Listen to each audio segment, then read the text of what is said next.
Hello YouTube, how's everyone doing? It's Professional here. So today I want to talk about an article that I read the other day, and regardless if you are a PlayStation gamer or an Xbox gamer or a PC gamer or a Nintendo gamer, whatever console or PC that you may play on, everybody should be interested in this story, at least in my opinion. And the story is that the PlayStation Store has been suspended indefinitely in China for supposed security upgrades.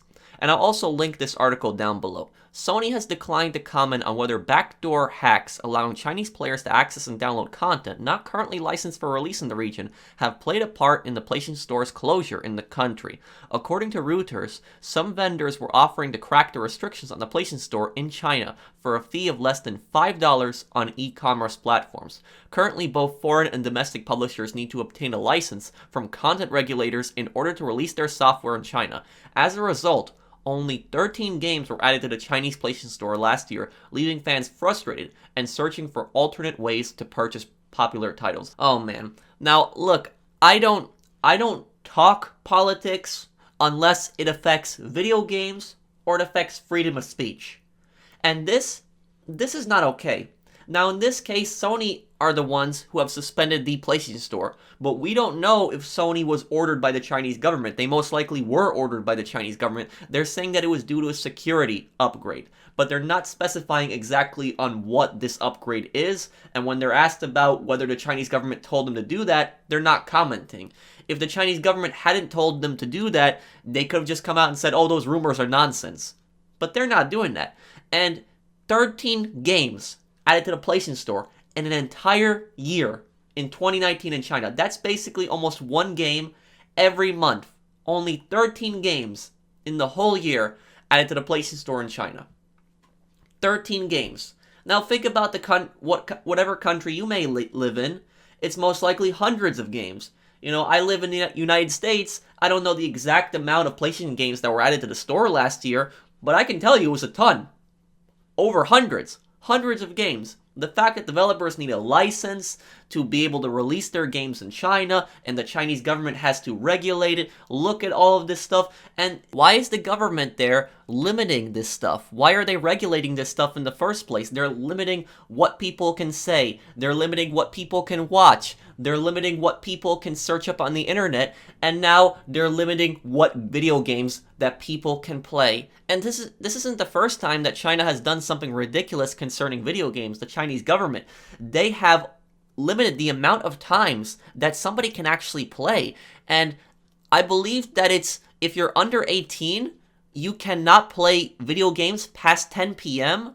and they have specific limits on the amount of time that you can play, that somebody can play only for a few hours, and then the console online just doesn't work anymore, you just can't play at that point. That's just creepy. No government has the right to do something like that, and even the video game Animal Crossing was banned in China simply because a bunch of players were criticizing the Chinese government and saying to free Hong Kong. The Chinese government banned the game over that.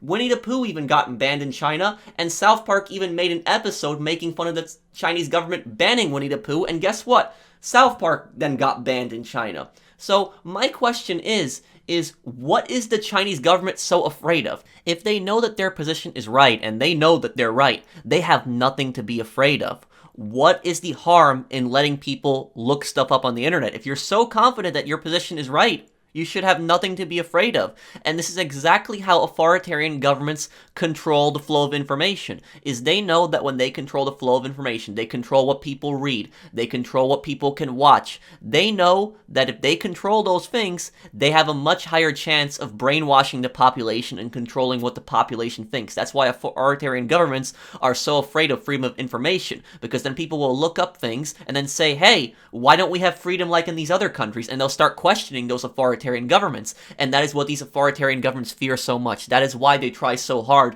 to control the flow of information.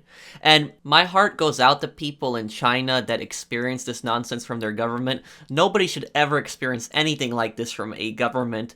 And what's really unfortunate is that there's so many companies out there, so many celebrities, even YouTubers, who just refuse to criticize the Chinese government on things like this. And the reason they refuse to criticize the Chinese government is because they do a lot of business business in China.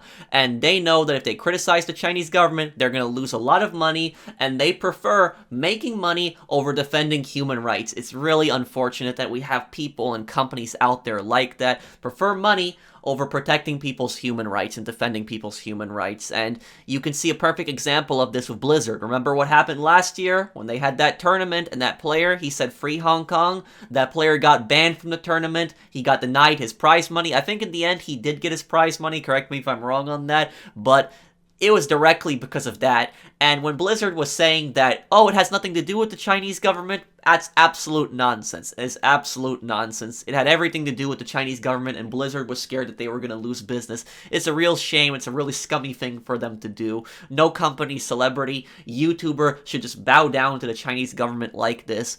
But final thing wrapping up here with this article, it says, according to analyst Daniel Ahmed, an Xbox fanboy, claimed on Weibo that they reported to authorities certain backdoor elements that are easily accessible to switch to overseas services. The PlayStation Store was subsequently taken offline. We'll update when the platform holder provides a roadmap for the PS Store's return in the region. You know, we don't know 100% that it was the Chinese government that ordered PlayStation shut, but the fact of how Sony is reacting to this, how PlayStation is reacting to this, that they're not giving us a clear answer, is I would not be surprised on this. And the fact that they control the PlayStation Store so much, this is just nonsense. This is just ridiculous. Government doesn't have the right to police the internet, and government does not have the right to tell you what video games you can buy. If there's a video game out there criticizing government, that should be allowed. I don't know why it's such a big deal, that what they're so scared of. That are they so scared of that people are going to criticize the government in a video game? Is that really what they're so afraid of? But let me know what you guys think of this story down below. We'll have to see what happens later on. And I don't know who this guy is that supposedly had reported to authorities that backdoor elements were easily accessible. What an idiot. What a moron. I don't know why somebody would do something like that. Reporting something to a government for less freedom. Encouraging less freedom of information, really? I mean, I don't know who would do something like that, but we don't know what's going to happen now. We don't have any word from Sony. We'll have to wait and see when Sony resumes service on the PlayStation Store in China. And my question is why isn't, more people talking about this? I only found a few articles about this story, but why aren't more people talking about this issue? Why is the media so silent on this? Where is the mainstream media? Where is the media talking about this? Because I would not be surprised if it's the exact same thing that I was talking about with those companies. The media making money in China is afraid of criticizing the Chinese government. So I hope that you guys enjoyed this video. Let me know what you think of this story. And if you enjoyed my video, drop a like. If you're new to my channel and enjoy my content, subscribe. And I'll see you guys on the next one. Take care, everyone.